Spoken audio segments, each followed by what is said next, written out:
আসসালামু আলাইকুম। অনেকে চিন্তা করেন যে ছাদে মাছ পাললে বৃষ্টিতে যদি মাছ জায়গা বা পানি ভরে, এই দেখেন তাদের উদ্দেশ্যে আজকের ভিডিওটা। এই দেখেন আমার এইটা, এই যে বইরা এদিক দিয়ে পানি পড়ছে, কিন্তু দেখা যায় মাছ সব নিচে আছে, হয়তো ক্যামেরাতে ওভাবে আমি দেখাইতে পারতেছি না। এটাতে শুধু 3টা গাপ্পির বাচ্চা দিছে, ওই দেখেন 3টা বাচ্চা এক জায়গায় আছে এখনো, দেখছেন? একটাও কিন্তু যায় নাই। এটাও তো সেম, এর ভিতরে গাপ্পি আছে, ওটা লুকিয়ে আছে একটা, ঠিক আছে।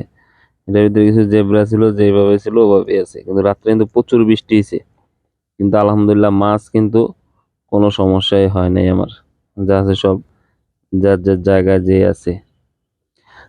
সেম আমার এগুলা তো, এটা তো পুরো পানি একদম পুরা পরিপূর্ণ হয়ে গেছে, আমি কমিয়ে দিছি। এটা কি অবস্থা, আর এটাতে আবার পানি যাওয়ার একটা ব্যবস্থা আছে, এই দেখেন এখান দিয়ে যায়। আর সবচেয়ে মজার বিষয় এই দেখেন, আমার আজকে এই একটা ফুল ফুটছে, এই দেখেন। এভাবে যদি ফুলটা মানে, দেখছেন কিরকম লাগে, অসাধারণ না?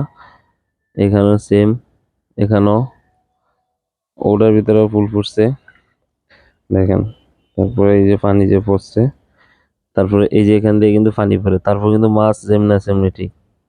এগুলাতে, এটাতে এখনো মাছ দেই নাই। এটাতে লাগাইছি আমি ওয়াটার লিলি, নতুন জাতের, এই যে নতুন পাতা দিছে।